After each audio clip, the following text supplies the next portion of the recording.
माँ की नाभि से कटते ही शरीर मरा होता है। और उसमें वो जो आत्मा, वो एनर्जी, वो कॉन्शियस चेतना, कुछ भी कह लो, बच्चा रोया तो क्या जन्म, आखिरी वही आत्मा कॉन्शियस चेतना निकली तो कहते हैं मौत। शरीर अलग है, जीवात्मा है, तो आत्मा जब यहाँ पर आती है तो उसका कुछ उद्देश्य होता होगा।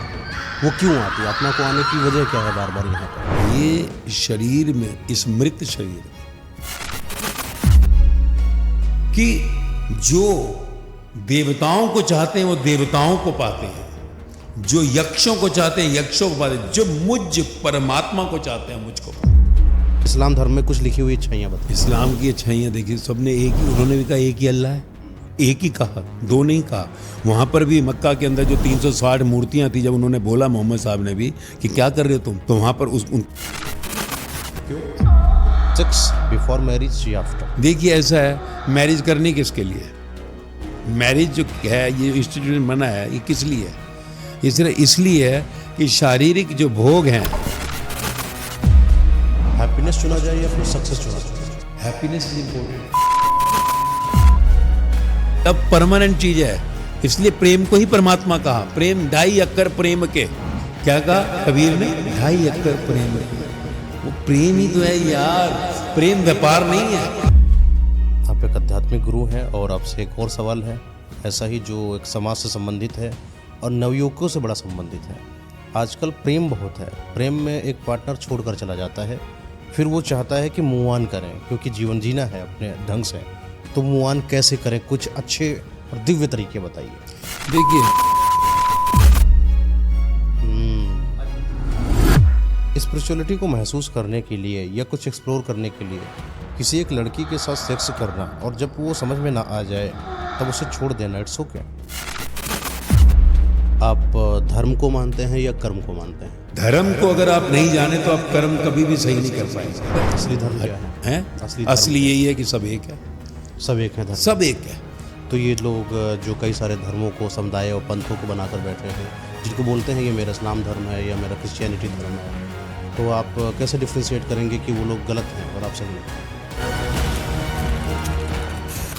दोस्तों, स्वागत है आपका एक बहुत ही खास पॉडकास्ट में। आज हमारे साथ हैं मास्टर जी। आज का जो पॉडकास्ट है कुछ ऐसा होने वाला है जहां पर आपको सिर्फ समझना है, सिर्फ सुनना है, क्योंकि अध्यात्म की दुनिया एक ऐसी दुनिया जहां पर कुछ ऐसे ज्ञान को आज आप सुनने वाले हैं, समझने वाले हैं, जिसको शायद ही आपने कभी महसूस करा होगा। आज मास्टर जी जो हैं उनसे हम उनके बारे में तो पूछेंगे ही, लेकिन बस मेरा अनुरोध आपसे है कि ये पॉडकास्ट थोड़ा लंबा हो सकता है। कुछ ऐसा है जो आज तक आपने कभी नहीं पाया है, यानी कि आपके कान कुछ अलग ही दुनिया को सुनने वाले हैं। तो चलिए स्टार्ट करते हैं पॉडकास्ट को। मास्टर जी, स्वागत है आपका पॉडकास्ट में। कैसे हैं आप? बहुत बढ़िया। आप सुनिए, आपको ये लोग जो हमारा, हालांकि लोग जानते हैं आपको, जो लोग नहीं जानते हैं उनको आप बताइए आप कौन हैं? पुराने राजेश कुमार। अच्छा 18 साल पहले। हाँ। और आज मास्टर जी। आज मास्टर जी कहेंगे तो स्कूल के टीचर जैसे होते थे। हाँ, सुनने मुझे भी पहले ऐसा लगा। हैं तो टीचर ही, परंतु जो मास्टर जी शब्द है, ये 3 शब्दों का कॉम्बिनेशन है। कि पुराना राजेश कुमार तो 18 साल पहले जो है उसकी तो चिता जल गई, यानी वो जीवन की खोज करने गए थे, और जो लौटा तो वो लौटा नहीं, जो गया था। जीवन यानी पूरा बदल गया, 180 डिग्री आउट ऑफ फेस हो गया, यानी गीता और सब धर्म ग्रंथों का दर्शन हो गया। कुछ करने गए थे, फिर नाम पुराना अजनबी सा लगता था। 16 साल हमने एक एक करके दुनिया में हजारों लाखों तक ये ज्ञान पहुंचाया, और जब देखा कि 10 साल के बच्चे से 80 साल की दादी 4 जनरेशन मौज में आ गए उस ज्ञान को समझ कर। ज्ञान वही है जो गीता, गुरु ग्रंथ साहब, बाइबल, धम्मपद, उपनिषद ग्रंथों में है। और फिर दिसंबर 23 में सोचा संसार को देते हैं, तो 16 साल हमने पब्लिक नहीं किया। अच्छा। हजारों लाखों तक पहुँचे, डिफेंस में हजारों लाखों फौजी हमारे सुनते थे। मैं फौज में पहले ही चला गया 2020 में। तो फिर दिसंबर 23 में जब पब्लिक किया तो बच्चों ने कहा अब नाम पूछेंगे आपसे, नाम क्या है? तो मैं बताऊँ नाम, तो सबने अलग अलग नाम दिए कई। तो मैं नहीं, नाम जो है ऐसा होना चाहिए जो कि ये दिखे यार आप जैसा ही हूँ। मैं घर में रहा, सब 9 दिन में दुनिया में नहीं था, उसके बाद घर ही रहे। तो नाम भी ऐसा होना चाहिए जो दिखे कि हाँ अंदर से जो है सत को पाना है, संत होना है, बाहर से जरूरत नहीं है। तो फिर नाम भी फिर ऐसे ही निकल गया, मास्टर जी। तो MAA कैपिटल यानी माँ। शरीर माँ को जन्म देती है, नया जन्म होगा, आपका स्वभाव ही बदल जाएगा। कैसे? STER, स्टर, स्टायरिंग, आपकी नेगेटिविटी को पॉजिटिव में बदलेगी। क्या? वाणी। वाणी क्या है? लेक्चर और ज्ञान। मेरा अनुभव है, जो 8000 लेक्चर बिफोर पब्लिक जो हमने दिए, जो कि अपना अनुभव है, जो सुनकर ही लोगों को बदलाव आया। हम लोगों को मिले भी नहीं, कई सालों बाद, जब 9 साल के बाद जब सुन रहे थे लोग, मिलते मिलते थोड़ा मिले। और फिर मिलता क्या है? जी, गॉडिज़म, हैप्पीनेस बोले तो मास्टर जी इस नाम से संसार के आगे फिर आए। और पब्लिक के बाद हम कम से कम 800 प्रोग्राम कर चुके, 250 जिसमें मैं कर चुका, 550 प्लस मेरे बच्चे कर चुके दुनिया में। और हैप्पीनेस गारंटी लेकर आए। मिशन 800 करोड़ हमारा है दुनिया के आखिरी में, और निष्काम, निस्वार्थ, निःशुल्क 18 साल में ये सेवा करते जा रहे। मास्टर जी का मिशन है पूरा कि वो चाहते हैं कि जो उनका ज्ञान है, जो उन्होंने समझा है, वो 800 करोड़ लोगों तक जाए और हर कान उनको सुने और समझे कि असली अध्यात्म क्या है कि नहीं मास्टर जी? बिल्कुल। तो देखिए, जो दुनिया है, आपका कहने का मतलब है कि जो दुनिया में जितने भी लोग हैं वो सब परेशान हैं, कोई दुखी है, कोई अपने घर से परेशान, कोई अपने बिजनेस से परेशान। जब आपके पास आता है तो आप उसको ऐसा समझा देते हैं या आपके लेक्चर से उनको कुछ ऐसा मिलता है कि उनकी दुनिया बदल जाती है? बिल्कुल सिंपल है। अगर आज हम देखो, कहें कि गीता है, तो गीता में वो अर्जुन जो है पहले अध्याय में मैं, मेरा, मेरे वाले कर रहा है, और वही अध्याय 2 में भगवान जो है क्या संदेश दें? क्या मेरे वाले करता है? क्या मैं लगाई हुई है? ये सब खेल है। कभी ऐसा नहीं था, ये नहीं थे और ये नहीं होंगे। तो सिर्फ स्वयं को समझना, क्योंकि वही अर्जुन समझ गया, वही देखो आखिरी में जाके उठा रहा है और जो है अपना कर्म कर रहा है युद्ध का। तो स्वयं को समझना। अब आप क्या है, अगर मान लीजिए लैपटॉप है, अगर आपको उसका नॉलेज ही नहीं है तो आप उसे कैसे ऑपरेट करेंगे? सही बात है। ये इंस्ट्रूमेंट जो है, ये शरीर जिसको कहा, इसका अगर हमें पता ही नहीं है कि यार जन्म हुआ क्यों है, ये मेरी माँ हुई, ये पिता क्यों हुआ, ये मेरे भाई क्यों हुए, मेरे साथ ऐसा घर में 9 महीने सब आते हैं, कोई सेठ, कोई भिखारी क्यों पैदा हो रहा है, कोई मनिस्टर या चपरासी क्यों हो रहा है, कोई अंधा कैसे हो गया, ये प्रारब्ध है क्या, नसीब, भाग्य जिसको कहते हैं, कैसे बनता है? तो ये इंस्ट्रूमेंट का ज्ञान जैसे ही कोई समझता है मौज में आ जाता है। यही ज्ञान आप देख लो दुनिया के हर ग्रंथ में, गीता, गुरु ग्रंथ साहब, चाहे वो महावीर वाणी हो, चाहे बुद्ध की दंपत हो, उपनिषद, सब में यही ज्ञान दिया गया है। वही हम समझाते हैं, क्योंकि 18 साल पहले खुद को समझा नहीं तो हम भी, हालत ख़राब थी, 120, 200 BP, फुल बॉडी कोलेस्ट्रॉल, मरने वाली हालत थी। और उसी चीज़ ने जो उनसे टर्निंग पॉइंट जिंदगी का दिया, यार ये है क्या। जब डॉक्टर ने कहा कि आना नहीं पड़ेगा मेरे पास, तो खोज करने की इच्छा हुई और उसी खोज में गए और देखा यार ये क्या। और देखो 18 साल से जो है मौज में थे, तभी हजारों लाखों तक पहुँचे मौज में। तो ये सिर्फ स्वयं को जानना है, स्वयं को छोड़ना नहीं है। स्वयं को जानने से पहले हमें ये जानना पड़ेगा कि जो एक इंसान है, ये धरती लोक है पूरा। अब यहाँ पर कोई एक इंसान आया, जैसे कि कोई एक आत्मा का बड़ा चलन है कि आत्मा है, शरीर अलग है, जीवात्मा है। तो आत्मा जब यहाँ पर आती है तो उसका कुछ उद्देश्य होता होगा।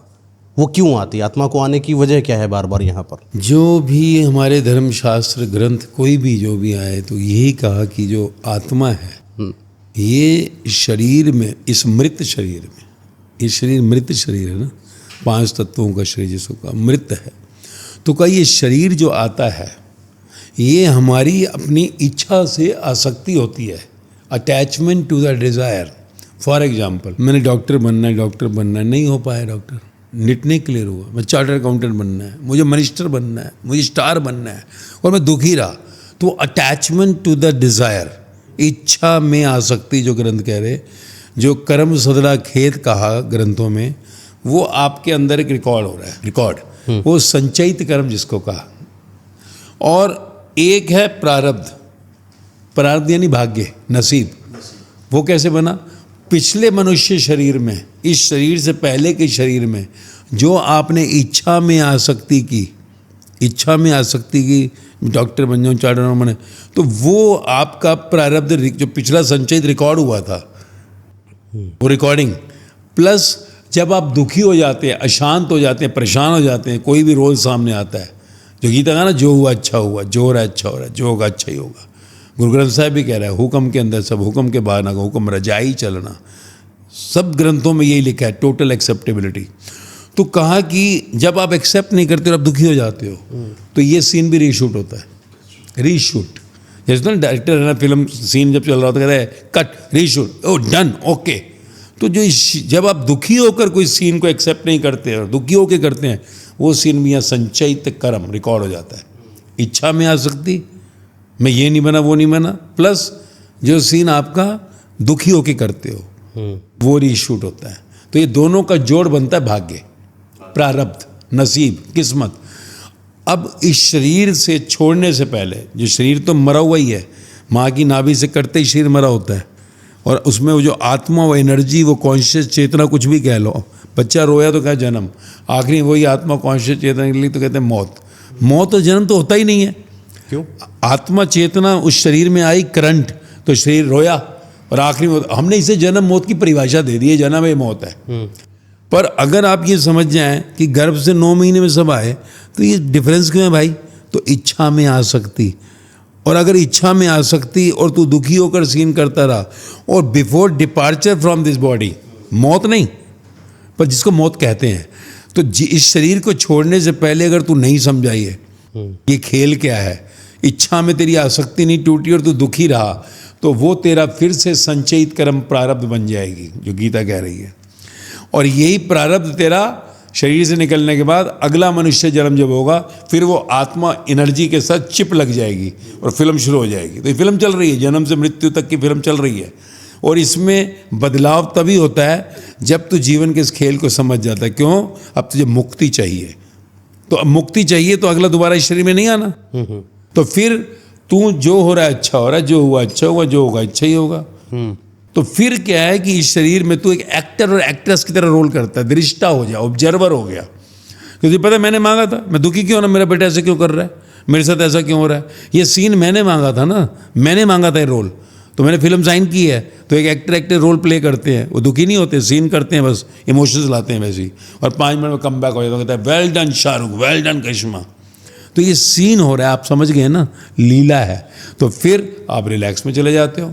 तो ये कहानी, जिस दिन आपने कहा भाई मैंने देख लिया सब कुछ ओवर, तो आप बैक होम हो जाते हो, अमर हो जाते हो, यानी अमर शरीर में परमात्मा हो जाते हो। तुम ही आत्मा से परमात्मा हो जाते हो, और इस मरने वाले शरीर में नहीं आते लौटते।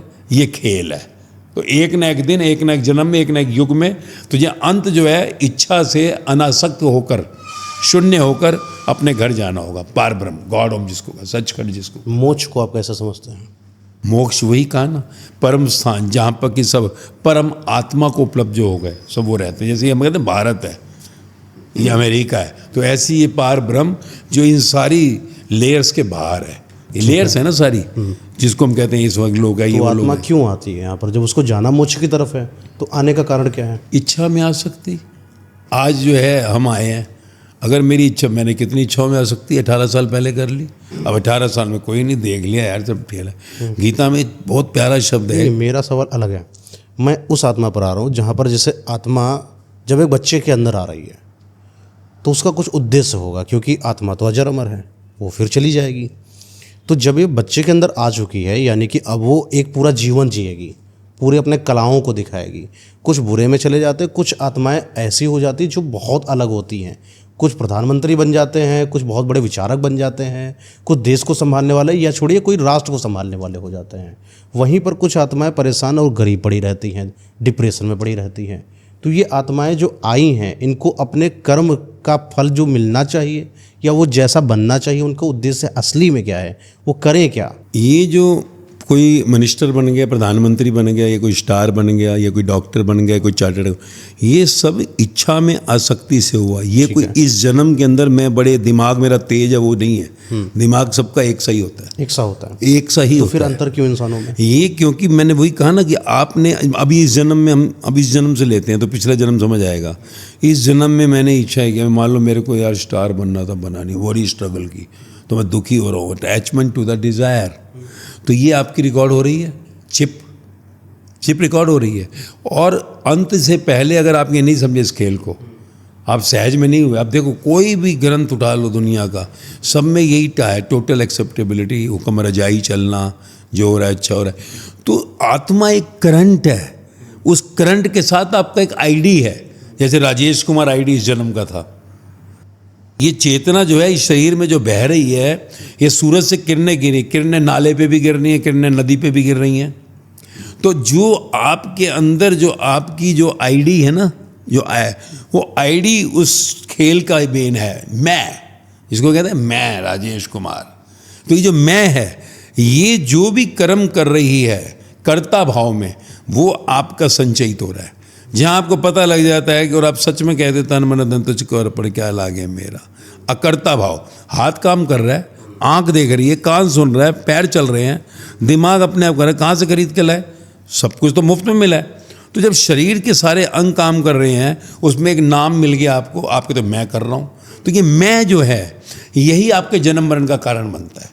अगर आपको ये पता लग जाए हो रहा है, कर नहीं रहा, और मुझे ये शरीर मिला क्योंकि मैंने ये खेल मांगा था खेलने के लिए, ओहो मैं समझ गया सब, तो दृष्टा भाव कहा ना, ऑब्जर्वर, तो इस खेल को देखने वाले हो जाते। फिर आत्मा तो अपने घर जाती है, पर वो जो मेरी मैं की डिब्बी है, मेरा मैं का काला शरीर जिसको कहा, वो भी जलकर राख हो जाता है। फिर मेरा शुद्ध जो है वो आईडी अपने घर चला जाता है, परम धाम, लौटना नहीं पड़ता। ठीक है, एक आत्मा है जैसे कि आती है, धर्म को हम हटा लेते हैं अभी, एक हम मान लेते हैं कि एक ऐसी माँ है जिसको ना धर्म पता है ना कुछ भी पता है, एक सिंपल सी माँ है, और वहाँ पर जब आत्मा आई उसके बच्चे में, तो बच्चा जब अलग हो जाता है। आपने एक और जिक्र करा कि इच्छा में आसक्ति, मैं मान लेता हूँ कि 81 लाख योनियों का जिक्र जो हमारे धर्म में देखने को मिलता है। आज अगर मनुष्य है, पता नहीं कितने सालों के पहले वो मनुष्य रहा होगा, तो पुराने जन्म वो कैसा रहा होगा क्या पता। आज जो शाहरुख खान या जो पूरी मीडिया दिख रही है, वो पहले ये सब था ही नहीं, तो उसको ऐसी क्या इच्छा अधूरी रह गई जो इस जन्म में आकर पूरी करेगा। धर्म को साइड करते हैं भाई, वो क्या है इस पूरे गेम में कि उस समय क्या था, ये जन्म से पहले मैं इंसान ही था, या मैं अपने 84 के चक्र को काट कर यहाँ आ रहा हूँ। क्योंकि हमारा जो डीएनए है, हमारे अंदर जो साइंस ने भी डीएनए प्रूव किया कि हमारे अंदर सारा डीएनए जो है 99% बंदर और बंदरी से मिलता है। 99%। हाँ, यानी कभी हम बंदर बंदरी थे, अब ये विज्ञान ने भी सिद्ध कर दिया। इसके पीछे गए वो, तो उन्होंने देखा यार ये तो पंछियों में भी डीएनए मिल रहा है, कीड़े मकोड़ों में मिल रहा है। और हालांकि हमारे जो उपनिषद शास्त्र पुराने हैं, उन्होंने तो कब का डिक्लेयर कर दिया 84 लाख। तो वो जो योनियों से निकल कर हम आए, तो हम जब पिछले मनुष्य देह में थे, तो उस समय जो हमारी इच्छाएं थी, क्योंकि चीज़ें हमेशा रही हैं, हर युग में रही हैं, तो हमने जो इच्छाओं में आसक्ति की थी, उसी एंगल से संचयित हमारा प्रारब्ध बन गया, भाग्य बन गया। अब क्रिमान कर्म का मतलब है कि तू सिर्फ देखने वाला हो जा, तू अकर्ता भाव में आ जा। अगर तू कर्ता भाव में आता है, तो मैं करता हूँ, पता कितनी मेहनत की मैंने, मैं बना पता तेरे को क्या है। तो ये जो मैं तुम्हारी फिर जो है अटैचमेंट हो गई, ये मैं कर्ता भाव जो है फिर से तुम्हारा रिकॉर्ड कर रही है बदकर्म हो गया। एक है पाप और पुण्य। पाप और पुण्य क्या है, बाहर के मैं अच्छे कर, जो पुण्य करता है पाप जरूर करता है, और जो पाप करता है पुण्य जरूर करेगा। तो पाप और पुण्य के पार है मुक्ति। तो मुक्ति कैसे होती है, तो उन्होंने कहा तेरी मैं ना रहे, तन मन धन तुझको अर्पण क्या लागे, तेरा कुछ भी नहीं है, शरीर से हो रहा है, तूने मांगा था, तुझे खिलौना मिला खेलने के लिए। ये मैं मत कर, मैं डॉक्टर बन गया, मैं मिनिस्टर बन गया, मैं सेठ बन गया, तू कुछ नहीं है भाई, तेरे वजूद कुछ भी नहीं है। तू कहाँ से लाया खरीद के दिमाग को, आँख को, नाक मुँह कान को। तो जब ये मैं गिर जाती है, तो पाप और पुण्य दोनों गठरी गिर जाती हैं, फिर मुक्ति है। नहीं तो देखो भगवान कृष्ण अर्जुन से अपने वालों को, गुरु तक को मरवा दिया, तो महापाप कहेंगे। और पहले अध्याय में वही अर्जुन जो है कृष्ण को कह रहे हैं पाप चढ़ जाएगा। तो पाप और पुण्य, क्योंकि गीता में एक बहुत गहरा, गीता क्यों कह रहा हूँ, पुरानी ग्रंथ है, बाकियों में भी यही समझाया गया कि जो देवताओं को चाहते हैं वो देवताओं को पाते हैं, जो यक्षों को चाहते हैं यक्षों को पाते हैं, जो मुझ परमात्मा को चाहते हैं मुझको पाते हैं। तो परमात्मा को कौन चाहता है, देवता यानी लग्जरी। देवताओं को हम जो लग्जरी दिखाते हैं कि बंगला, गाड़ी, दौलत, मिनिस्टर बन जाओ, सेठ बन जाओ। ये देवता दिखाते हैं कि हमने ऐसा माना है, देवता दिखाते हैं कि हमने ऐसा माना। देवता किसको कहा, किसको, जब आप संसार की माया को मांगते कटोरा उठा के अथार्थी, तो वो देवता। कुछ लोग तो देवता मानते हैं। अब जैसे हम जैसे लोग तो देवता से शायद ये चीज़ डिमांड करेंगे कि राष्ट्रहित का निर्माण हो, या जो चीज़ आपने किया है अच्छा ही किया होगा। शायद हम लोग वाहन गाड़ी ना मांगे, तो ये देवता तो लग्जूरियस हुए नहीं, शुक्र बने नहीं। एक डेफिनेशन है, देखो अगर शब्द ही ना होते, चलो अब समझो जब एक आदि मानव हमने पढ़ा, जंगल में आया बच्चा है ना, जन्म लिया, शब्द ही नहीं पता उसे, पाप पुण्य ही नहीं पता, परमात्मा शब्द नहीं पता। पाप पुण्य क्या है, पाप और पुण्य क्या है? पाप जो से अगर संसार की भाषा में जाओ जन्म मरण की भाषा में जाओ तो कहते हैं ना, चोरी मत कर, डाका मत कर, किसी पर गलत नज़र मत रख, फलाना ठिकाना, अच्छे कर्म और बुरे। तो पाप और पुण्य भारी, पर परमात्मा जिसको चाहिए, जहाँ पर जो है मैं, अगर मैं है, कर्ता भाव है, तो तेरा हर कर्म बद कर्म है। फिर वह उसकी जब मोक्ष की बात होती है तो मैं तेरा पाप है, वहाँ पुण्य भी तेरा सजा हुआ पाप है। एक और क्वेश्चन, आप धर्म को मानते हैं या कर्म को मानते हैं? धर्म को अगर आप नहीं जाने तो आप कर्म कभी भी सही नहीं कर पाएंगे। धर्म जब आप समझ जाते हैं, धर्म क्या है? स्वयं का ज्ञान, इंस्ट्रूमेंट का ज्ञान। आज मान लीजिए माइक का ज्ञान है, आपको स्वयं का ज्ञान मिल जाता है तो मैं गिर जाती है, तो कर्म अपने आप अकर्ता भाव होंगे। नहीं तो क्या मैं करता हूँ? अरे आँख तेरी देख रही है, आँख कभी घमंड नहीं किया, कान सुना रहा है, कभी कान ने घमंड नहीं किया, हाथ कर रहा है, कभी घमंड नहीं किया। तू घमंड क्यों कर रहा है? अहंकार क्यों कर रहा है? तो धर्म के बिना कर्म कभी भी अहंकार भरा होगा, बदकर्म होगा, और वो आपके जन्म मरण का कारण बनेगा। तो धर्म पहले जानना है, कर्म कैसे किया जाए। तो कहते हैं कर्म योगी हूँ मैं तो कर्म करता। अरे कर्म योग का मतलब समझाइए कि कर्ता बनकर कर्म नहीं करना है। कर्म कर अर्जुन, फल में आसक्ति मत कर। आसक्ति, फल तो करे बिना कर्म करेगा ही नहीं, फल के बिना। तो मैं नहीं होनी चाहिए, तब तू कर्म योगी है। तो परिभाषा कौन दे रहा है? ज्ञान। ज्ञान किस चीज का? धर्म का ज्ञान। तो धर्म को जाने बिना, ज्ञान को लिए बिना आप कर्म योगी बन ही नहीं सकते। तो कर्म भी धर्म के साथ ही। जो कर्म की बात करते हैं कि कर्म ही पूजा है, उनको आप कैसे मानते हैं? बिल्कुल, कर्म ही पूजा है, नहीं तो संसार सूना हो जाएगा। कर्म तो एक सुंदरता है ना संसार की, पर कर्म धर्म यानी ज्ञान के बिना आप कर्म को कहीं ना कहीं बदकर्म कर देते हैं। क्योंकि अहंकार आ गया तो वो बदकर्म बन गया, क्योंकि तू कर्ता भाव में आ गया। फिर तू कर्म योगी कहाँ से हो गया? कर्म तेरी पूजा नहीं बनाई है, ये कर्म तेरा कर्ता भाव से। तू कहते कर्म पूजा तब है जब तू अपने अहंकार को विसर्जित कर दे। हो रहा है, I am not the doer, फिर तेरा कर्म पूजा बनता है। नहीं तो कर्म तेरी पूजा नहीं है, तू तो अहंकार कर रहा है, तो तालियां चाहता है, मैंने ये किया है, तूने क्या किया है भाई। तो तेरे को अगर तो तेरे को अगर तेरे को वाहवा संसार की चाहिए और तेरे को हर चीज़ में कहीं द्वेष घृणाएं आ रही हैं, तो तेरा कर्म पूजा नहीं है। बाहर की पूजा हो सकती है, बाहर से देखो आप कहते हैं ना, बड़े आसानी से कहते हैं तन मन धन तुझको अर्पण क्या लागे मेरा, श्री गुरुचरण सरोज निज मन मुकुसार बनो। कहाँ श्री गुरु आया जीवन के अंदर? राम रसायन तुमरे पासा, कहाँ रसायन हुआ राम के साथ?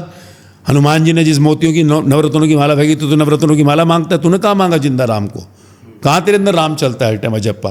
तो धर्म जब आप समझ जाते हैं तो आप कर्म भी बढ़िया करते हैं। कर्म तो सुंदरता है ना। कौन सा धर्म समझें? है कौन सा धर्म समझें? धर्म तो एक ही है। कौन सा? धर्म दो होते ही नहीं। धर्म का अर्थ क्या है? सब में देखो एक ही है, शरीर सबका एक सा ही बना हुआ है। असली धर्म क्या है? असली यही है कि सब एक है, सब एक है धर्म, सब एक है। तो ये लोग जो कई सारे धर्मों को, समुदाय और पंथों को बनाकर बैठे हैं, जिनको बोलते हैं ये मेरा इस्लाम धर्म है या मेरा क्रिश्चियनिटी धर्म है, तो आप कैसे डिफ्रेंशिएट करेंगे कि वो लोग गलत हैं और आप सही हैं? जिसने मेरा को अंदर ले लिया वो धर्म नहीं, वो सब धर्म को नहीं जाना, वो पर धर्म की बात कर रहा है। जिसने मेरा को अंदर नहीं लिया, जिसने मेरा को अंदर नहीं लिया, वो उस एक अद्वैत की बात कर रहा है। वही अद्वैत एक ही है। और जिसने जो उनसे संसार में मेरा घर, मेरी गाड़ी, मेरा बंगला, तेरा ही है भाई, तूने मांगा था। पर तुझे पता है इस घर में तू कितने दिन रहेगा? तुझे पता है तू इस कुर्सी पे कितने दिन बैठेगा? तो वो जान गया। तो जब वो मेरा नहीं है तो वो धर्म में भी जाएगा। एक ही है भाई। कौन था 5000 साल पहले? कौन सा धर्म था? ये सब लहरें निकली उसमें से, उन सब ने उसी एक की बात की है। तो जब आप उसको नहीं समझे तो आपने मेरा धर्म भी कर दिया। जिंदगी में मेरा मेरा ही किया। तो मेरा कर कर आपने धर्म को ले लिया, तो आप धर्म के नाम पर भी दुखी रहते हैं। अब धर्म को उपलब्ध वाला आदमी दुखी कैसे हो सकता है? सही बात है। लेकिन पर सवाल ये कि जब लोग ये सब, अब धर्म के नाम की तो राजनीति चलती है, धर्म ही बहुत बड़ी चीज़ है, और आप कहते हैं कि जैसे धर्म को एक अलग एंगल से दिखा रहे हैं, फिर सनातन धर्म को आप धर्म मानते हैं या एक विचारधारा मानते हैं? नहीं, देखो धर्म जो सा एक ही है। कौन सा धर्म है? अब पर सनातन धर्म क्या है? सनातन आत्मा है मेरी नज़र में। सनातन आत्मा है, चेतना है, और वो चेतना सब में एक ही है। और शरीर से ये यात्रा हो रही है। सबका शरीर देख लो वही 5 तत्वों का बना है, कोई अलग तो किसी का भी नहीं बना हुआ। मैंने कहा ना 5000 साल पहले कोई नहीं था। अगर हम कहें तो वही पुरातन, वही आत्मा, वही सनातन है, और वो शरीर में थी। जब कोई नहीं समझा, अब मान लीजिए कोई नहीं समझा तो समझाने वाला कोई आया, तो उसके साथ जब उसने समझाया लोग इकट्ठे हो गए। तो जब लोग इकट्ठे हो गए तो कहा रे यार ये, वो पीछे उन्होंने उसका नाम दे दिया, कोई कहता है बौद्ध धर्म है, कोई कहता है जैन धर्म है, कोई कहता है सिख धर्म है।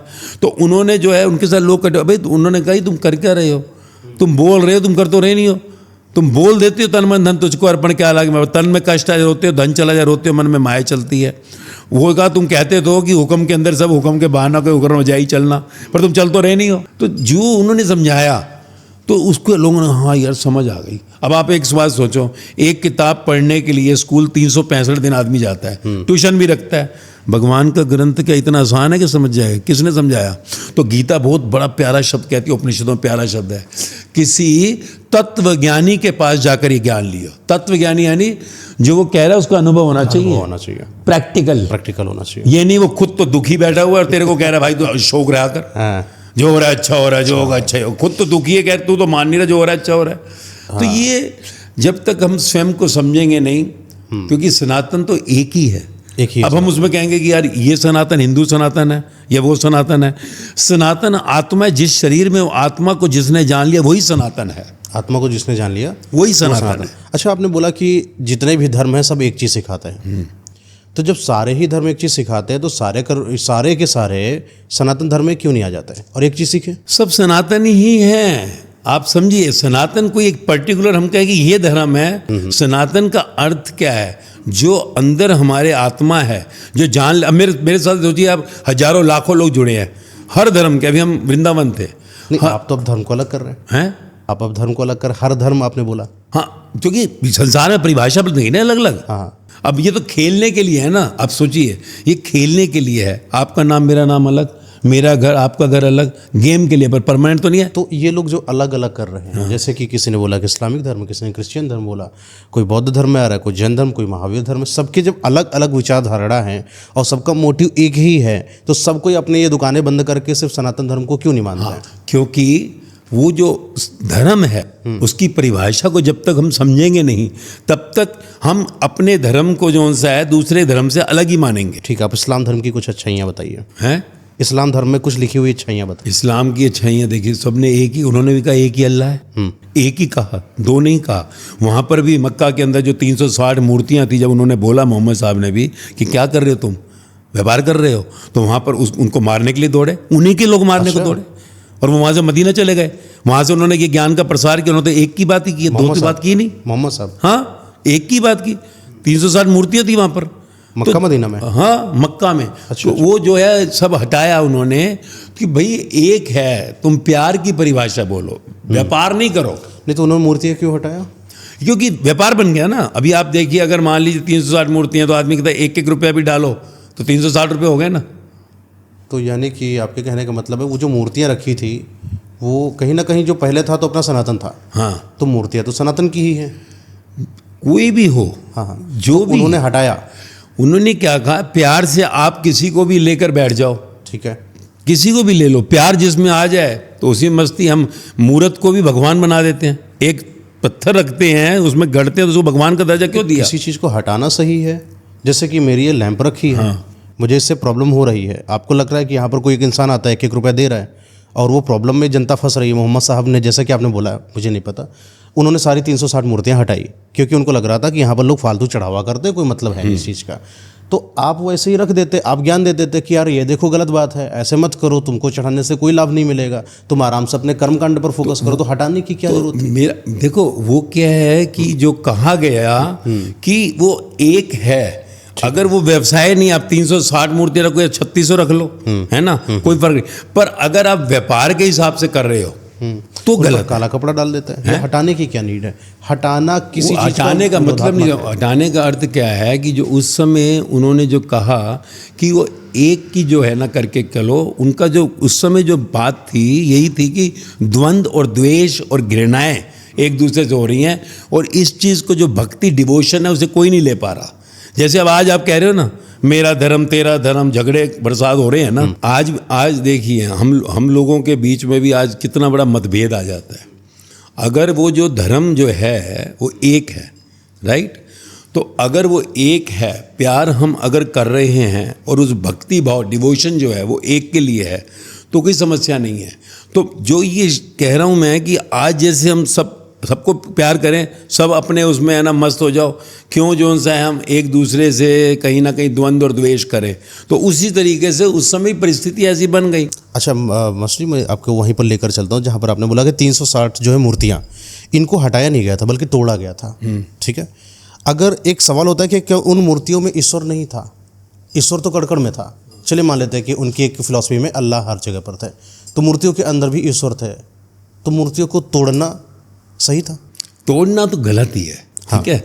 जब आज जोन सा है हम मान लीजिए परवाह कर देते हैं, है ना, ये मेरे को नहीं मालूम कि उनको तोड़ दिया गया है, जो कि जहाँ तक तोड़कर हटाया था। मैं ये कह रहा हूँ, देखो सुनो, जो कहने का क्या अर्थ है कि उस समय क्या परिस्थितियाँ हुई, क्या था, वो कंसेप्ट नहीं है। मेन क्या है, हमें संदेश लेना है, मैसेज क्या था। नहीं, मुझे वो भी देखना है। जब भी कोई एक चीज़ को हम संदेश के रूप में लें तो हम उसको नेगेटिव भी अंडरस्टैंड करें। जैसे कि आपने बोला कि सब धर्म एक हैं, जैसे कि एक सनातन धर्म है, एक इस्लाम धर्म है, जैसा कि सब लोग कह रहे हैं वो जैन धर्म है।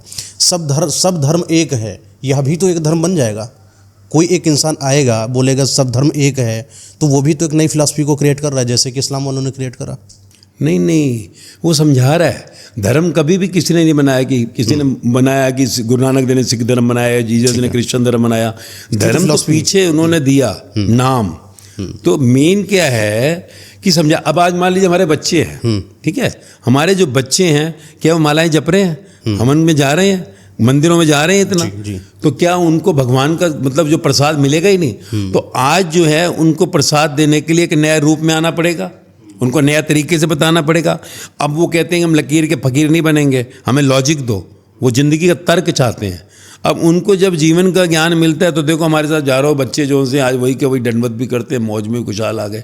तो उनके लिए अब अगर नई फॉर्मेशन में अगर धर्म जाएगा उसके पीछे एक नाम और दे देना। तो पॉइंट क्या है, किसी भी नदी में डुबकी मारो सागर में ही पहुंचना है भाई। अब नदी में डुबकी नहीं मारी, 99% बंदर बंदरी सबके अंदर भरा हुआ है। वो उसमें नहीं देख रही हिंदू है, जैन है, मुसलमान है, सिख है, सबके अंदर 99% हिस्ट्री वही है। अब मान लीजिए एक पिता है, ठीक है, उसकी जोन सी है बेटी की शादी होती है ए में, ए एक धर्म का नाम ले लो कोई भी आप, ठीक है। अब ए में उसकी लड़की की शादी होती है, फिर वो दूसरे बी में चला जाता है, दूसरे धर्म में शादी हो गई। ऐसे करते करते ये शादियां लड़कियों की होती चली और एक बड़ी बिरादरी बन गई। फॉर एग्जाम्पल आज देखो लड़ाई हो रही है, युद्ध हो रहा है, ठीक है, हम कहेंगे यार हिंदू मुसलमान और ये फलाने की लड़ाइयाँ हो रही है। आज वही इब्राहिम जिनकी संतान बनी आगे चली, एक से क्रिश्चियनिटी आई, यहूदी हुए और फिर मुस्लिम हुए, हो गए, और आज देखो सब लड़ रहे हैं आपस में, सब लड़ रहे हैं। तो ये क्या है, उन्होंने वो एक की बात करी थी, मोहम्मद जी ने, मोहम्मद ने एक की, जीसस के एक की, इब्राहिम ने एक मोहम्मद जी ने जो बोला था कि ये मूर्तियां हटाओ, मैं उस पर आता हूँ कि जहाँ पर इन्होंने बोला मूर्तियां हटा दो, तो एक तरीके से इन्होंने एक बड़ा स्टेटमेंट भी दिया था कि ये मूर्तिकारों से आपको नफरत करनी है, ये मूर्तिकार आपके लिए सही नहीं है। आपकी भी उस पॉइंट में कहीं ना कहीं वो झलक देखने को मिलती है।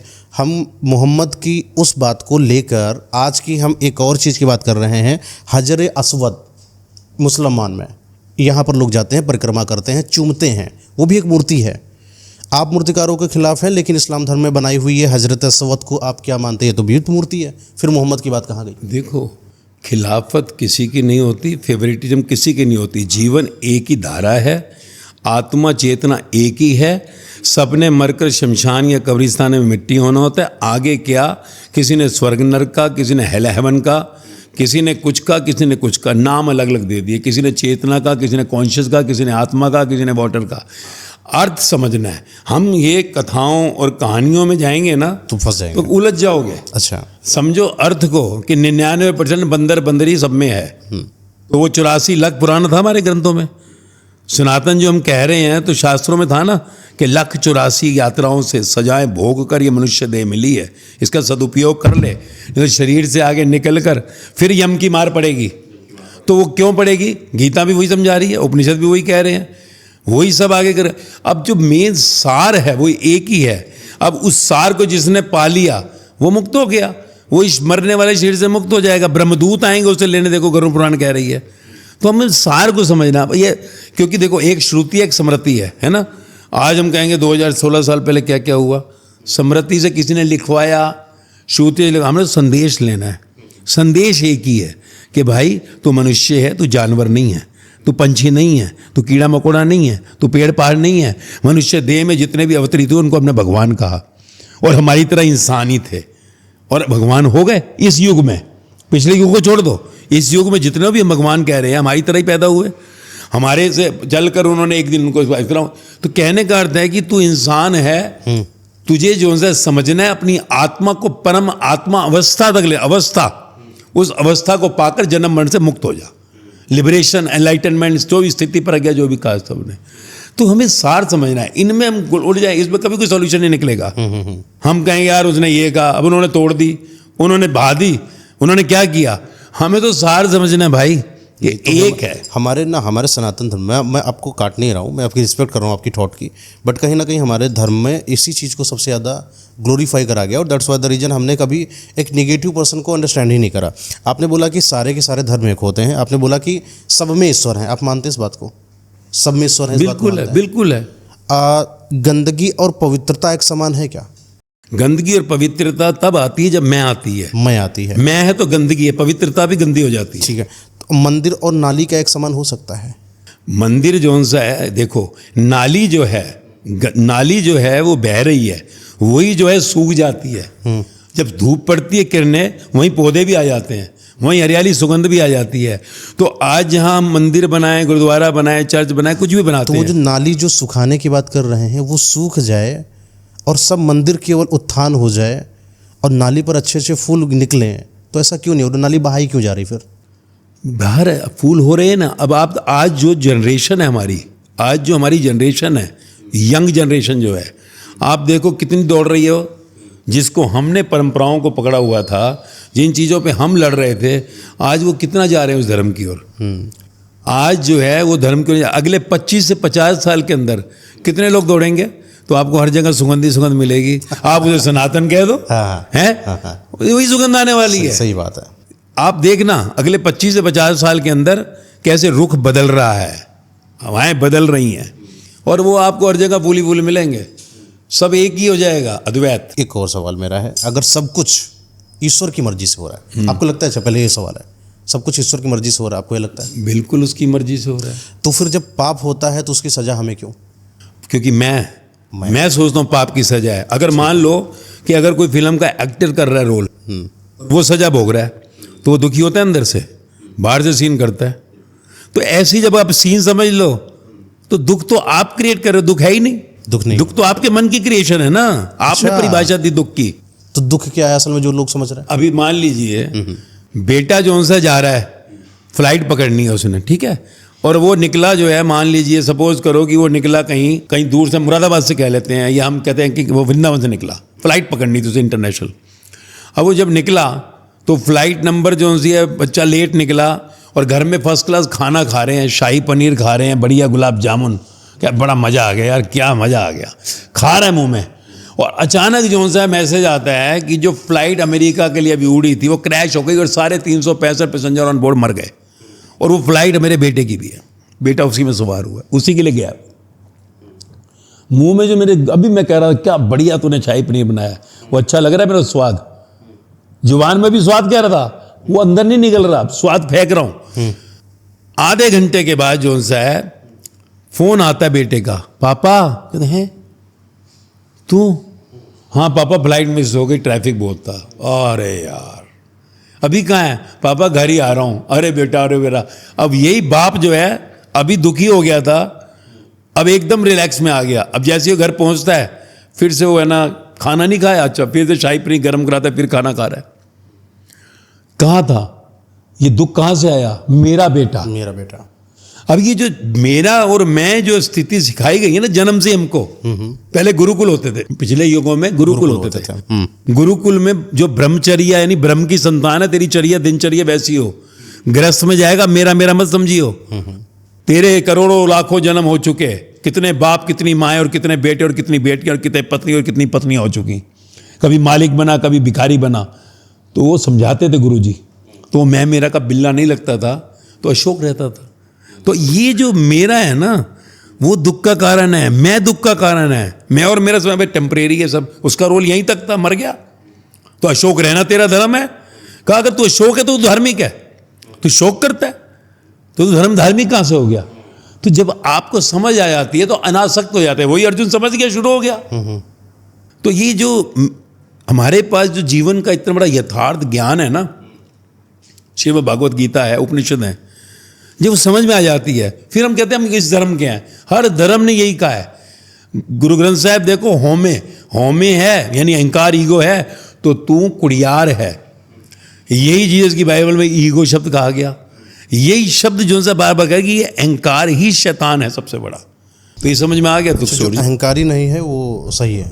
खत्म। फिर तो आप अगर आपके पास कोई चीज़ है तो वो चीज़ हमारी है, तो कोई चीज़ भगवान ने अगर हमें दी है तो हम उसको अपनाए ना छोड़ दें। नहीं, वो खेलने के लिए मिला है। एक एक्टर है शाहरुख खान, करिश्मा कपूर रोल करें, बड़ा पैलेस का रोल है, डायरेक्टर ने सेट लगवाया, वो है प्रोड्यूसर ने पैसा लगाया। वो कहेगा ये मेरा है। अब सीन करने आया हूँ भाई, निकल जाना यहाँ से। ये बंगला तेरा है, गाड़ी तेरी, खेलने के लिए मिला, एंजॉय करना, तेरा ही है, एंजॉय कर सीन का।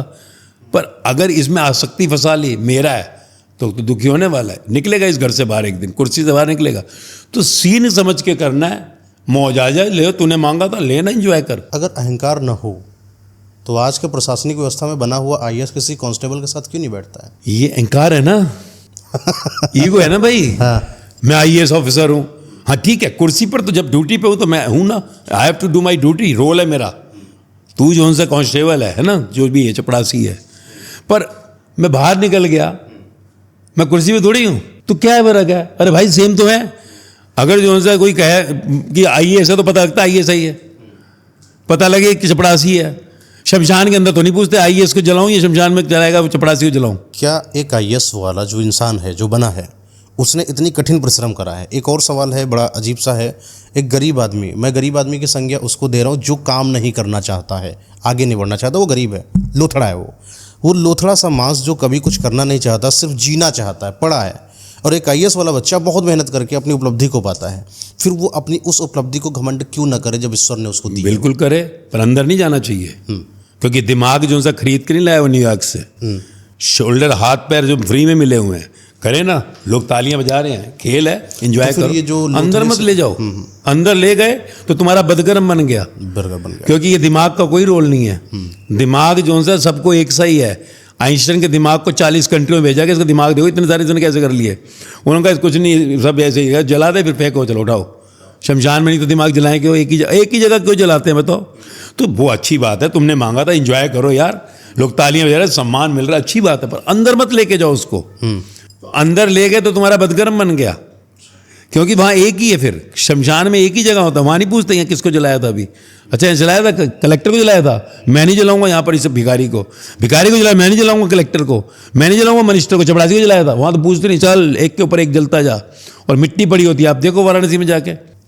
अहंकार में सेल्फ कॉन्फिडेंस में कितना अंतर होता है? सेल्फ कॉन्फिडेंस जो है ये है कि मुझे अपना कर्म करना है डेडिकेट होकर। एक होता है कि मुझे पुरुषार्थ जिसको कहते हैं, वो है मेरा सेल्फ जो है। और अहंकार है जो मेरे को अपने पर ज़्यादा यह ना कि मैं करता हूँ, मैंने किया। तो जब अहंकार आ जाता है तो सेल्फ कॉन्फिडेंस नहीं रहता। कैसे पहचाने कि सेल्फ कॉन्फिडेंस खत्म हो चुका है, अहंकार आ चुका है? जब कोई इंसान जो उनसा है दुखी है ना, शॉर्ट में कोई देखो दुखी इंसान है, अहंकारी है वो, तो दुख के कारण तो बहुत हो सकते हैं। क्या पता उसको प्रोफेशनल भी वैसे दुख ना आ रहा हो, उसकी माताजी ने उसको किसी भी तरह का दुख, सिर्फ मैं को दुख आता है, जिसको मैं नहीं उसे दुख हो ही नहीं सकता। एक इंसान जो बहुत बड़ा राजा है और वो अपनी जनता के सामने बीच बैठकर एकदम ज़मीन पर नीचे जाकर बैठकर खाना खाता है, लेकिन उसकी पत्नी उसको रोज़ परेशान कर रही है, अब वो बड़ा टेंशन में है, तो दुख है बहुत, तो क्या वो अहंकारी हो गया जबकि वो अच्छा काम कर रहा है? अगर इसी राजा को ये कहा जाए, राजा का रोल मिला है तेरे को मूवी के अंदर और 500 करोड़ रुपया मिलने वाला तेरे को, और पीवी वैसे ही आगे कर रही है और वहाँ पे वैसे बैठा है, तो उसे दुख होगा? पता नहीं, वो तो सिचुएशन है, रोल कर रहा है, वो रोल कर रहा है, उसको पता है रोल मिल रहा है। और जैसे सीन कट होता है वेल डन राजा, क्या रोल अदा किया तूने। वो 5 मिनट लगते हैं उसको कम बैक आने में। एक और चीज़ है, आप इसको आप अपने हिसाब से बता सकते हैं, बड़ा इसमें लड़ाई है, जन्नत की हूरें, जन्नत की हूरें, जन्नत की हूरें, हूरें, स्वर्ग की अप्सराएं, हाँ। क्या ये केवल कवियों की कथाएं हैं या सच में है ऐसा? देखो लोग तो बहुत है ना भाई, ये लोग हमारा है तो विसर्जन होता है लोगों का, सृष्टि का अंत होता है एक लोक में, फिर कलयुग अंत हुआ, यहाँ से हुआ दूसरी जगह। तो सब जो है मनुष्य जो है भगवान की बनाई एक कृति है ना, सुंदरता है, तो वो सुंदरता तो हर जगह होगी भाई। जन्नत की हुरें सुंदर हैं। सुंदरता हर जगह होगी। अब सुंदरता देखने का आपका नज़रिया क्या है वो इम्पोर्टेंट है। अब जो है मान लीजिए कोई कहता है यार ये कितनी, मान लो वो कहते थे ना स्टोरी आती है कि लैला मजनू की, तो मजनू सब ने कहा यार वो मजनू ऐसे ऐसे दुखी रहता है तो इसकी लैला नहीं है। राजा तक बात पहुंची तो राजा ने कहा यार कौन सी लैला, हम भी तो देखें।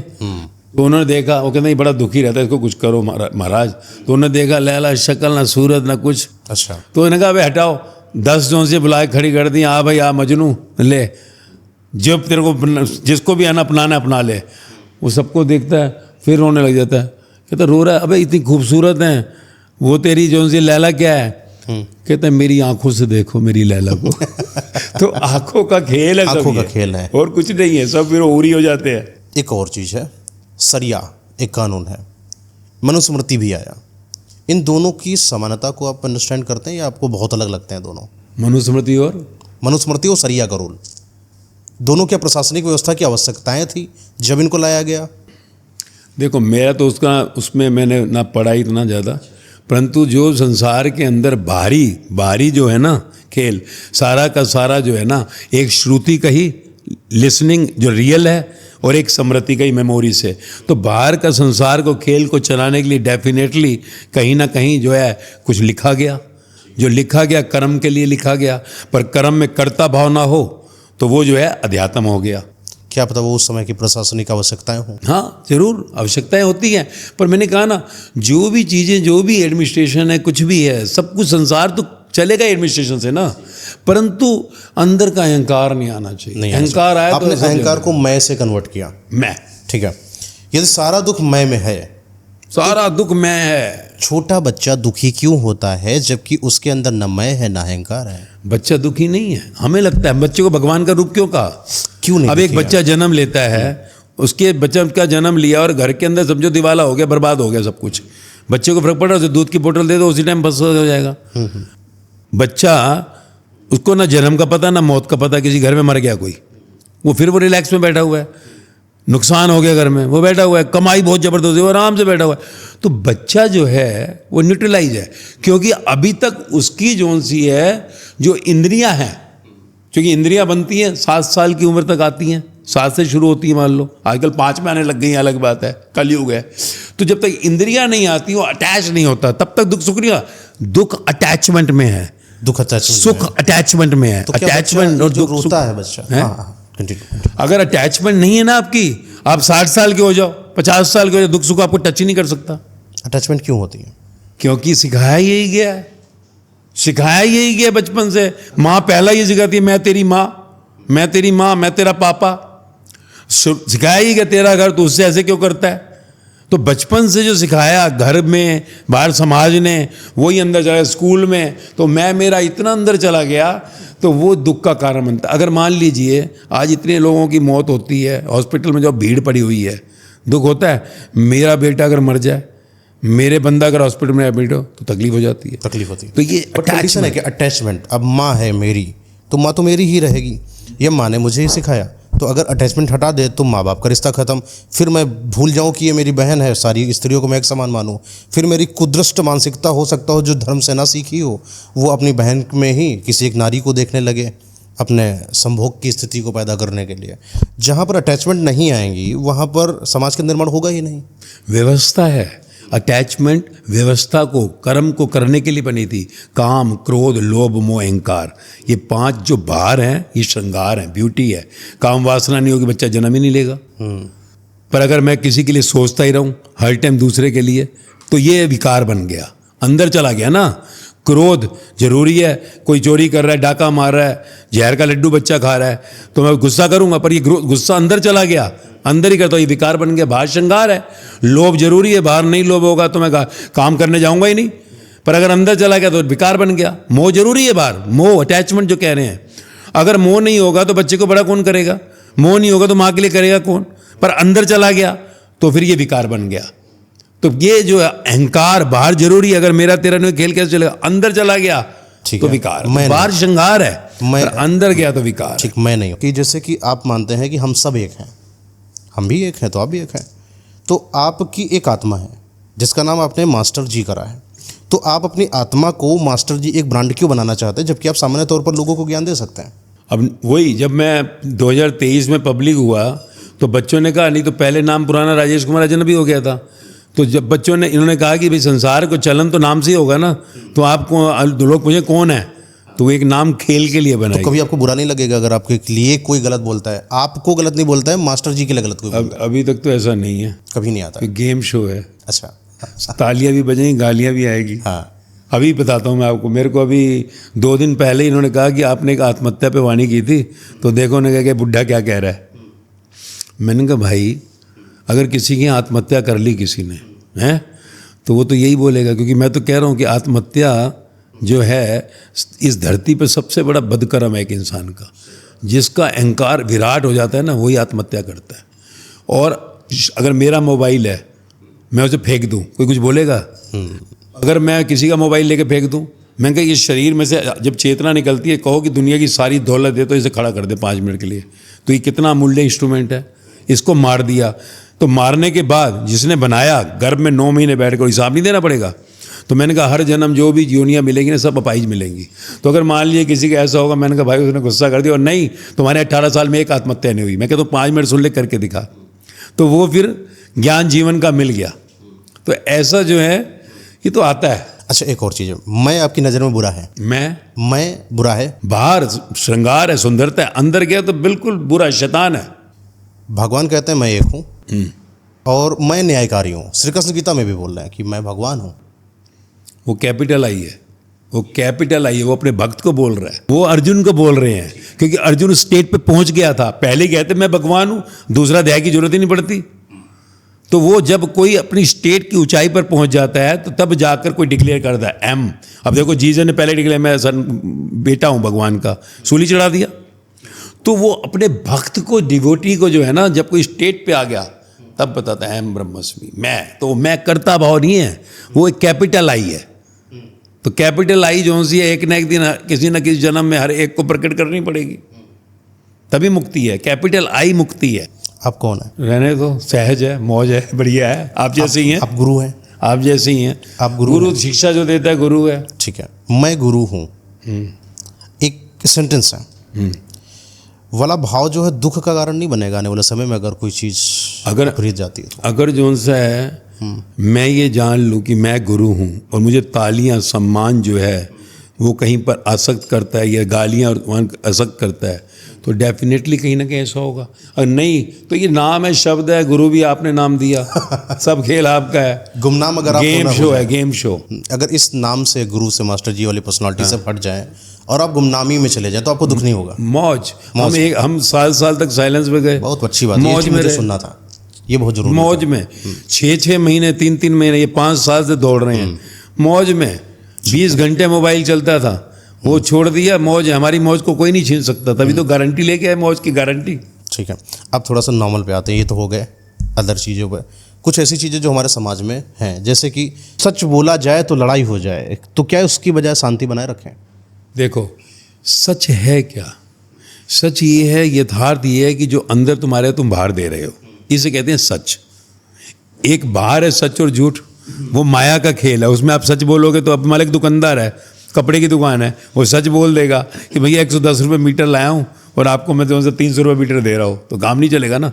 तो एक सच झूठ माया के लिए है, एक सच झूठ जीवन के लिए है। तो जब अब जीवन की बात आती है तो आपको यथार्थवादी होना है, यथार्थवादी, सच्चा होना है और सच बोलना है। परंतु जब संसार की बातें आती हैं तो यार सच और झूठ दोनों ही चलेंगे, झूठ के बिना माया चल ही नहीं सकती। उस समय आपको शांति बनाकर रखना है, यानी कि एक टाइप्स ऑफ इनडायरेक्ट झूठ हो गया वो। चलिए, एक अगला क्वेश्चन है कि किसी को हर्ट करना सही है कि खुद को हर्ट कर लिया जाए, तुम जीवित रहो मैं अपने को मार लूँ? हर्ट अगर आप अपने को करते हैं तो आप दूसरे को कभी भी खुशी दे ही नहीं सकते। ऐसा है? यस, अगर आप रिलैक्स में, आप कभी किसी को हर्ट करेंगे नहीं। और अगर कोई हर्ट हो गया, कल को रिपेंट कर वापस आपके पास आएगा। किसी से बदला लिया जाए या उसको माफ कर दिया जाए? देखो बदला जो है कभी खत्म नहीं होता है, माफी ही आपके जीवन की खुशहाली है, माफी ही आपको मुक्ति देगी। अकेले रहा जाए कि फेक लोगों के साथ भी रहें लेकिन जीवन को चलाना है? क्योंकि अगर अकेले होकर आपने अंदर यथार्थ को प्रकट कर दिया, सत्य को, तो फेक के साथ रहो, उसको भी यथार्थ कर दोगे आप। खुद को बदला जाए या दुनिया को बदलने की क्षमता रखें? पहले स्वयं को बदलो, दुनिया तभी बदलेगी। पैसा कमाया जाए या पैशन फॉलो करा जाए? क्योंकि इस संसारिक जीवन में हम गृहस्थ भी हैं, लोगों के साथ भी हैं, तो पैसा कमाएं उनके लिए और अपने लिए, कि अपना पैशन फॉलो करें कि पैसा आए चाहे ना आए? देखो, पैसा तो जरूरत है ना, पैसा जरूरत है हमारी, पर जरूरत कितनी है? 100 साल के लिए हम आए हैं, 100 साल के लिए कितनी जरूरत है उतना देखो, उसके बाद अपने पैशन की तरफ चलो। ठीक है, जॉब करा जाए कि बिजनेस करा जाए? जॉब ही आपकी कैपेबिलिटी है वो तो, क्योंकि जॉब 1 तारीख को आएगा, बिजनेस में दूसरे की जेब से निकालना पड़ेगा। तो आप कितने चतुराई में हो। ये लोग बचपन में, ये बड़े युवाओं का सवाल है जो एक अध्यात्म गुरु से मैं पूछ रहा हूँ, और मैं बिल्कुल नहीं चाहता कि आप एक लाइन में इसका जवाब दें। देखिए, पैसा जो सा है वो डेफिनेटली जो है अच्छा, और आजकल के समय में जो मैंने देखा, नौकरी करने वाला इमीडिएटली बिजनेस की तरफ टर्न करता है। हाँ, और वो बहुत गलत है, क्योंकि नौकरी जो है उसमें हम एक सिंपल अपनी जॉब करते हैं और हमें पैसे मिलते हैं। ठीक है। बिजनेस एक क्लेवरिटी है, चतुराई है। बिजनेस में आपको जो है बहुत से जो है चारों तरफ से देखना पड़ेगा कि आपकी कैपेबिलिटी। और सबसे बड़ी चूक जो आज नौजवान करता है, अगर बिजनेस करने का मोड़ हो भी गया, तो मैं हमेशा कहता हूँ यार, जितना तेरे पास है ना उसका 25% सिर्फ लगाइए बिजनेस में, ताकि उड़ भी गया तो अगला 25 ले लियो, उसके बाद तो बिल्कुल फिर नौकरी करियो, पहले रिगेन करियो। ना कि तेरे पे जितना है तूने पूरा ही लगा दिया, बल्कि और ले लिया। वो सबसे बड़ी गलती आज जो है नौजवान करता है, वो नहीं करना चाहिए। अगर बिजनेस करने का मोड बना भी तो अपने टोटल एसेट्स का 25% ही लगाओ, और फिर अगर चला जाए तो मैक्सिमम नेक्स्ट 25 हो, इसके बाद फिर से नौकरी कर लो, इकट्ठा कर लो। क्योंकि बिजनेस के अंदर अब आज जो है इंसान ऐसे ही बस लगा लेता हूँ, और हमने देखा है कि जो 90% फेलवर हो जाते हैं और फिर दुखी हो जाते हैं। फिर दुख का कारण फिर वही है कि फिर हमारा काम आसक्ति आ गई। ठीक है, अच्छा, लग्जरी लाइफ जीना ज़्यादा सही है कि साधारण सिंपल जिया जाए? इंजॉय करो, अगर आपकी पॉकेट अलाउ करती है और आपको लग्जरी का मोड करो, पर ये नहीं कि आप उधार लेकर क्रेडिट कार्ड यूज़ करके लग्जरी शो ऑफ करो। लोग कहते हैं कि जैसे कि एक इंसान है, एक बड़ा बेसिक सा थॉट है कि अगर आपको अपनी गरिमा को पहचानना हो, अपने कौशल को पहचानना हो, तो तुम एक EMI ले डालो। कारण क्या होता है कि तुम्हारे अंदर एक इनडायरेक्ट मोटिवेशन जिंदा होगा कि तुम्हें इसको पूर्ण करना है, और आपको एक स्टेप बाय स्टेप एक मिलता है, एक चैलेंज मिलता है, हर महीने एक चैलेंज मिलता है कि करना तो पड़ेगा बेटा तुमको। तो यानी कि लग्जरी लाइफ कहीं ना कहीं एक इंसान को थोड़ा सा अपग्रेड कर सकती है कि तुम्हें काम करना पड़ेगा फॉर दिस लाइफ। जब आपके पास आ जाएगा तो आप लग्जरी नहीं करेंगे। वही है। अब EMI नौकरी कर रहा हूँ, नौकरी छूट गई तो EMI कहाँ से दूंगा? तो मेरी चैलेंज तो चैलेंज तो बराबर है, परंतु अपॉर्चुनिटी नहीं मिली तो चैलेंज को हम क्या करेंगे? अब जो आदमी एक मान लीजिए कि चार्टर्ड अकाउंटेंट है, वो कलर का काम नहीं करने वाला, तो उसको उसी डिग्निटी का काम चाहिए, तो जरूरी नहीं आपको कल मिली जाए। तो ये बहुत इंपॉर्टेंट है कि आप जो है पैर फैलाओ अपनी चादर के हिसाब से, करो ना, कमाओ, लग्जरी एंजॉय करो। और अगर आप अपनी लिमिट से ज़्यादा लेोगे तो आज देख लो आप कितने लोग हैं जो अपने क्रेडिट कार्ड्स और इनसे EMI के अंदर चल के कितने डिस्टर्ब। आज जो है ड्रिंक ड्रग्स क्यों चल रहा है इतना? क्यों आज इतना क्यों फैल गया? आज से 40 साल पहले इतना क्यों नहीं था? कहीं ना कहीं वो शो ऑफ ज़्यादा हो, शो ऑफ ज़्यादा, और वो चीज़ रिटर्निंग नहीं आ रही। शो ऑफ ना किया जाए, नहीं, कमाई हो तो कर लो, एंजॉय कर लो, क्योंकि भोग है ना। तो ब्रह्मचर्य गृहस्थ वानप्रस्थ संन्यास, तो गृहस्थ का मतलब ये भोग करो, एंजॉय करो, कर लो जो शो ऑफ, पर अपनी चादर के हिसाब से करो। और वानप्रस्थ है अबे छोड़, सिंपल है, बड़ी मौज ले, पहन लिए, उतार दिए अपने इंजॉयमेंट, गोइंग बैक होम। ठीक है, एक किसी काम को करने के लिए प्लानिंग करना जरूरी है कि गो विथ फ्लो, चलने दो जो चल रहा है? देखो, काम तो कभी भी विदाउट प्लानिंग हो नहीं सकता। ठीक है, विदाउट प्लानिंग करोगे तो ठोकर खाओगे। पूरा उसका तैयारी करो, कैसे क्या, अगर ये हो गया तो, ऐसा हो गया तो, सो एवरी प्रोबेबिलिटी आप चेक कर ही उसमें हाथ डालो। लॉजिक या फिर इमोशन? हमारे अंदर जो सा इमोशंस बाहर रहनी चाहिए, इमोशंस अंदर नहीं जानी चाहिए। और लॉजिक जो सा जीवन के अंदर जरूरी है, क्योंकि बिना लॉजिक के आप एकदम आप अंधा होकर चलेंगे तो कहने गिरेंगे। लॉजिक लगाएंगे तो इमोशन हट जाता है, इमोशन लगा रहे तो लॉजिक हट जाता है। नहीं, इमोशंस को टेम्परेरी आने दो, टेम्परेरी आने दो, अंदर मत डाल दो उसको। लॉजिक तो जरूरी है ना, आप ऐसे ही तो नहीं चल दोगे। लॉजिक इज फर्स्ट इंपॉर्टेंट, और उसके बाद जो इमोशंस आती हैं उनको जो है अंदर मत जाने दो।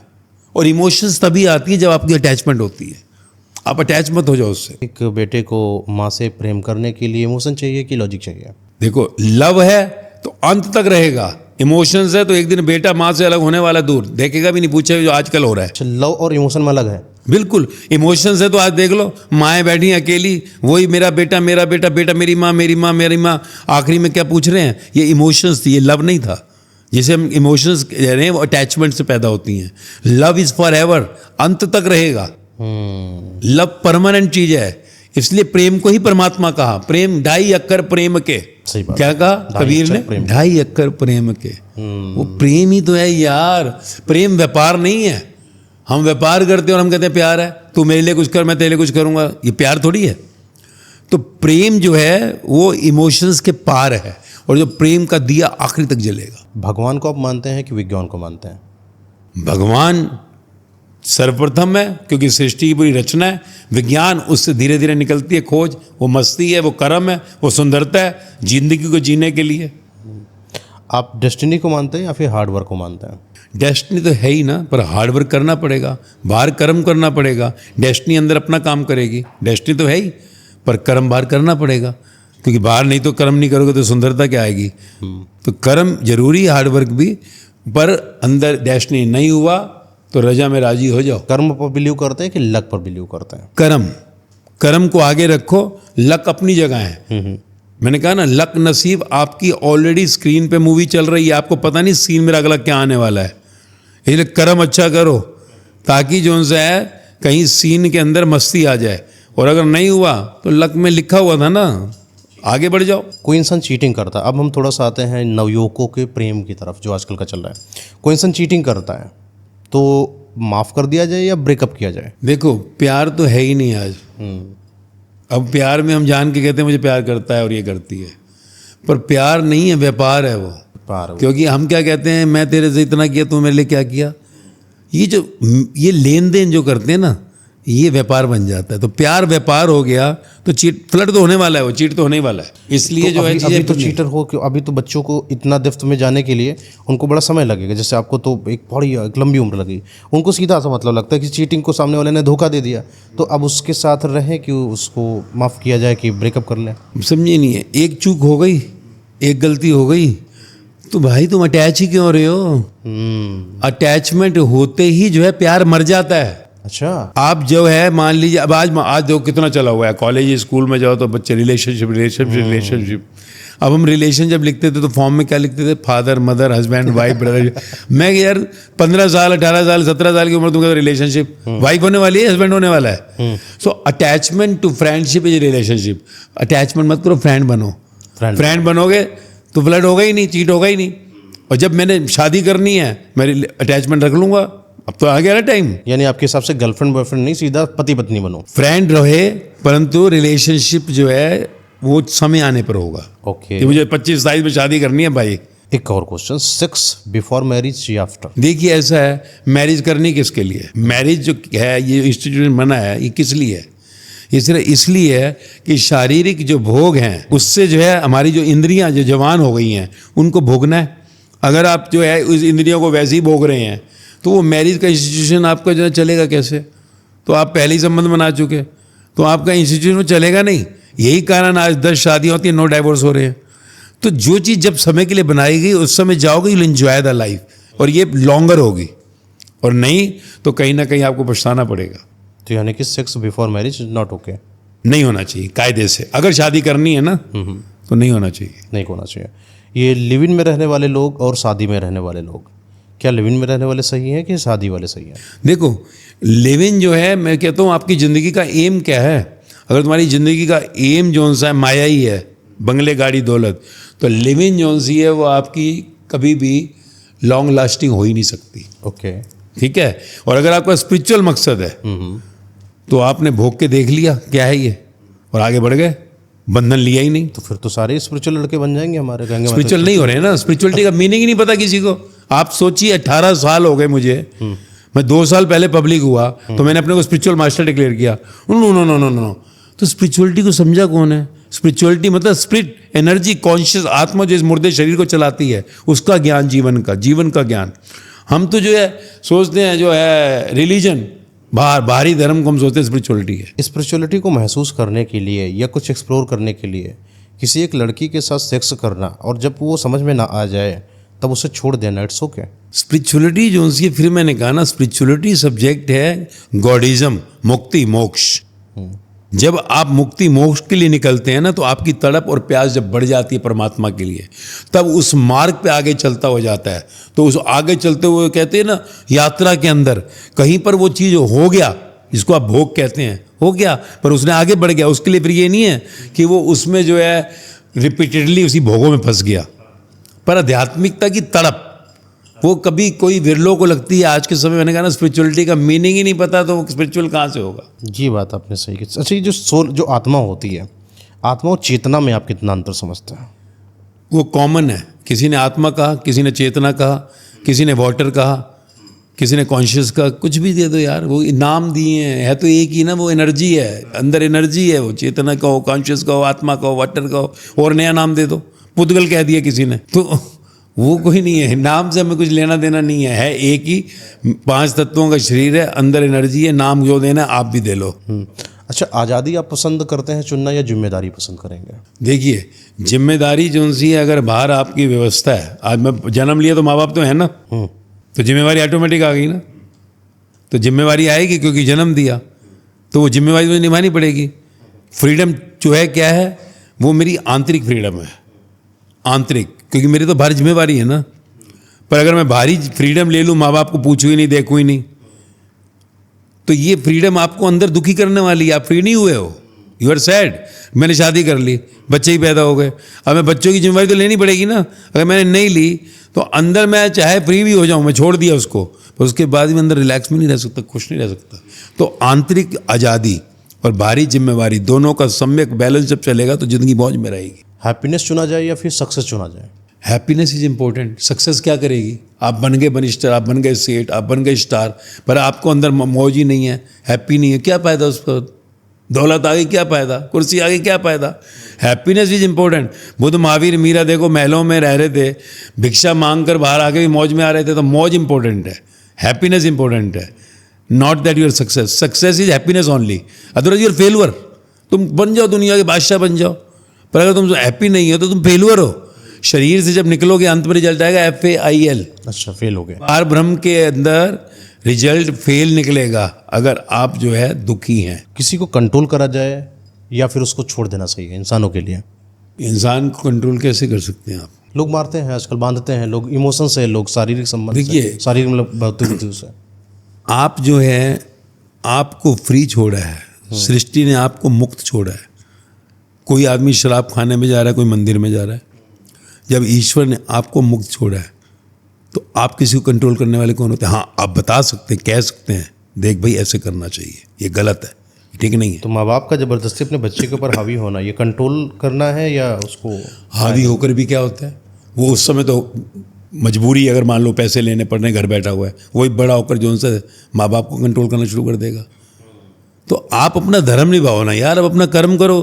कंट्रोल किस चीज़ के लिए कर रहे हो? आप कंट्रोलर कैसे बन सकते हो? कंट्रोलर बनोगे, उसके अंदर अंदर डिप बढ़ता जाएगा। आप 12th क्लास करते बच्चे क्यों भाग जाते हैं घर छोड़ के? सही बात है। तो ये बहुत जरूरी ये है। डिप्रेशन क्यों बढ़ रहा है आज? आपने डिप्रेशन के बारे में बहुत बोला है, डिप्रेशन, परेशानी, लोगों क्यों डिप्रेशन आ रहा है लोगों का? डिप्रेशन का कारण है, हमने जो खोजा 16 साल में, बहुत इंपॉर्टेंट है ये।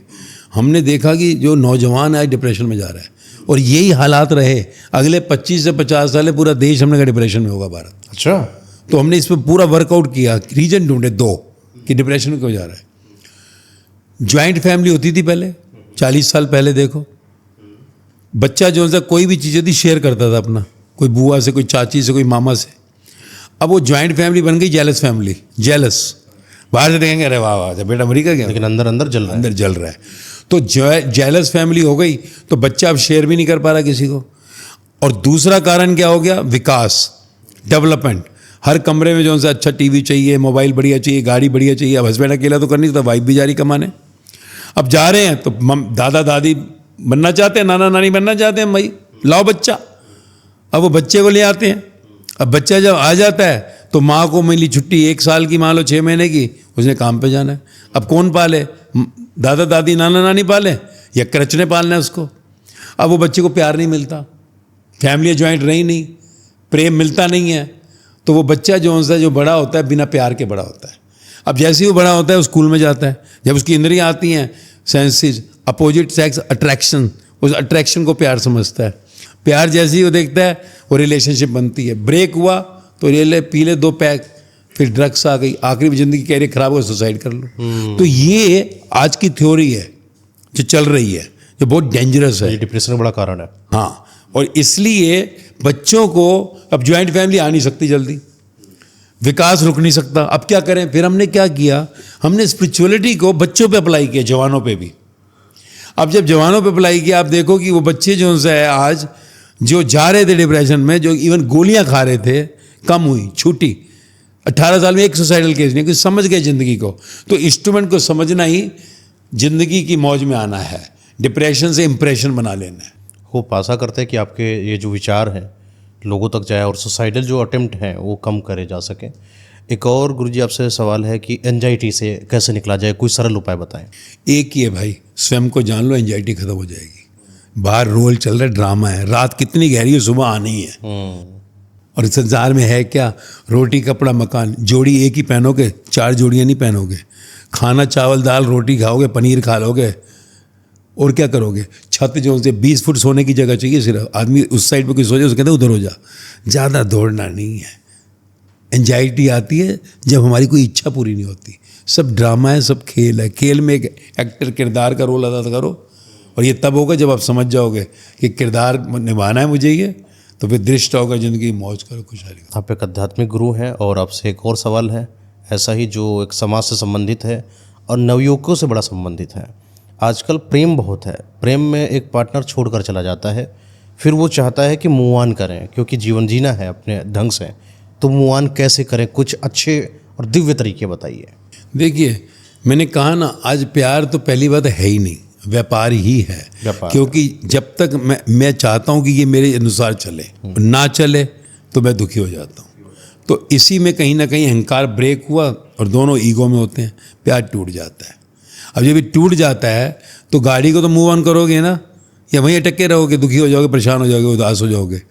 तो हमें मूव ऑन करना है, और हमें ये पहले ही समझ लेना है कि अगर ये अहंकार है और व्यापार हो रहा है तो ये प्यार टूटेगा। ये कैसे समझ में आएगा कि अहंकार, ये जो प्यार है वो व्यापार में? जब जीवन का ज्ञान होगा, तो जब आपको अपनी नॉलेज होगी तो आप समझ जाएंगे। अब हम कहते हैं, हमारा एक टैग लाइन है, nobody loves nobody, nobody loves nobody. क्यों? क्योंकि जहाँ पर भी आप इच्छा में आसक्ति करते हो वहाँ पे अहंकार को चोट लगेगी।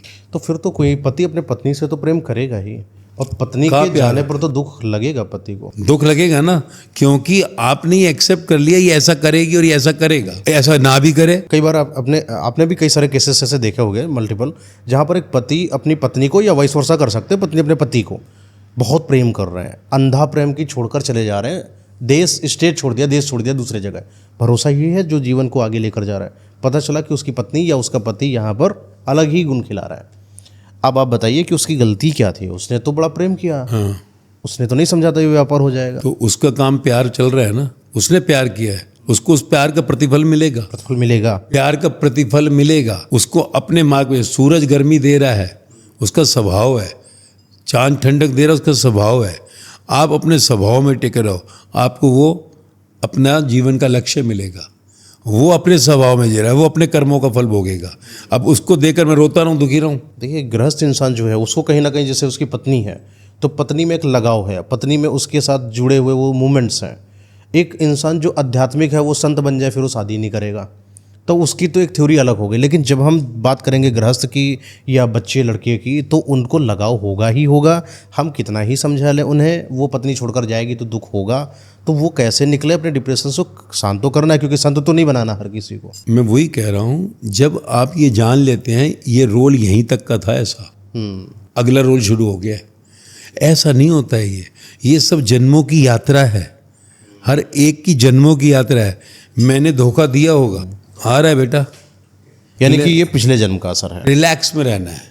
जो हो रहा है अच्छा हो रहा है, जो हुआ अच्छा हुआ, जो बड़ा मुश्किल है क्योंकि मैं जन्म से ज्ञान दिया ही नहीं गया ना, ध्यान दिया नहीं गया। अब आज हमें ज्ञान मिला, हम हजारों को देख दो, हमारे यहाँ पे आपको मिलेंगे कितने लोग मौज में मिलते हैं। बहुत बहुत धन्यवाद आपका कि आपने समय निकालकर पॉडकास्ट में उन सारे सवालों का जवाब दिया जो असल में यहाँ के जो लोग हैं जो भी सुनेंगे। देखिए, आज का जो पॉडकास्ट रिकॉर्ड हुआ है, इट्स अ गैजेट पावर, ये ग्रंथ है समझ लीजिए हम लोगों की नज़र में। ये बनेगा तो इसकी प्रतियां बनेंगी, लोग देखेंगे, अपने अपने नज़र से देखेंगे, आपको सुनेंगे।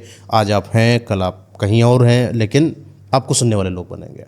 तो ये जो पॉडकास्ट बना, आपने अपना समय दिया लोगों की ज़िंदगी को सुधारने के लिए, आपका बहुत बहुत धन्यवाद। बहुत बढ़िया, मुझे भी बहुत अच्छा लगा आपसे। आशा करते हैं कि सारे लोग आपकी बातों को सराहें, अपने जीवन में उतारें। आप कुछ बोलना चाहेंगे? बस यही चाहूँगा, ये जीवन बड़ा मूल्य है प्यारों। सांस निकल जाए, दुनिया की दौलत दे के नहीं खड़ा होता। रिलैक्स में रहो, इसका ज्ञान समझो और ज़िंदगी खुशहाल जियो। बड़ी प्यारी ज़िंदगी है फिर। क्या बात है। जय।